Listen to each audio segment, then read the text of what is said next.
మొట్టమొదటిసారి విక్టరీ వెంకటేష్, నందమూరి కళ్యాణ్ రామ్ ఒకే స్క్రీన్ పై కనిపించబోతున్నారు. ఈ మ్యాసివ్ కాంబోని blockbuster director Anil Ravipudi direct చేస్తున్నారు. కీర్తి సురేష్, కృతి శెట్టి హీరోయిన్ గా అయితే ఈ సినిమాలో ఉన్నారు. మూవీ షూటింగ్ రేపటి నుంచే గ్రాండ్ గా స్టార్ట్ కానుంది. అయితే మూవీ ప్రమోషన్స్ మాత్రం అనిల్ రావిపూడి స్టైల్లో ఫుల్ ఫన్ మోడ్ లో అయితే మొదలయ్యాయి. ఇప్పటికే మ్యూజిక్ డైరెక్టర్ జీవి ప్రకాష్ ను ట్యూన్ కోసం మట్టి వరకు తీసుకెళ్లి అక్కడ పాతిపెట్టి వైరల్ చేసిన అనిల్ ఇప్పుడు మరోసారి హిలేరియస్ ప్రమోషన్ తో అయితే ఆడియన్స్ ని సర్ప్రైజ్ చేశాడు. ప్రోమోలో జీవి ప్రకాష్, వెంకటేష్ అండ్ కళ్యాణ్ రామ్ దగ్గరకు వెళ్లి అనిల్ టార్చర్ ఎక్కువైపోయింది అని కంప్లైంట్ చేస్తాడు. దానికి కళ్యాణ్ రామ్ పటాస్ టైంలో బానే ఉండేవాడు, వెంకీ అన్నయ్యే ఎక్కువ ఫ్రీడమ్ ఇచ్చారు అంటూ ఫన్నీ పంచ్ వేస్తాడు.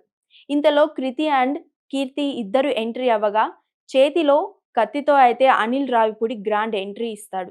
అయితే అసలు ట్విస్ట్ ఏంటి అంటే వెంకీ కత్తి తీసుకొని అనిల్ చేతికి చిన్న కట్ చేసి వీరతిలకం పెడతాడు. తర్వాత కళ్యాణ్ రామ్ అలానే కీర్తి, కృతి కూడా అదే పని చేస్తారు. చివరికి జీవి కూడా రివెంజ్ తీర్చుకుంటాడు. అంతా చూసి ఇది కంప్లీట్ ఫ్యాక్షన్ మూవీ అనుకుంటే పొరపాటే. చివర్లో అనిల్ రావిపూడి క్లారిటీ ఇచ్చాడు.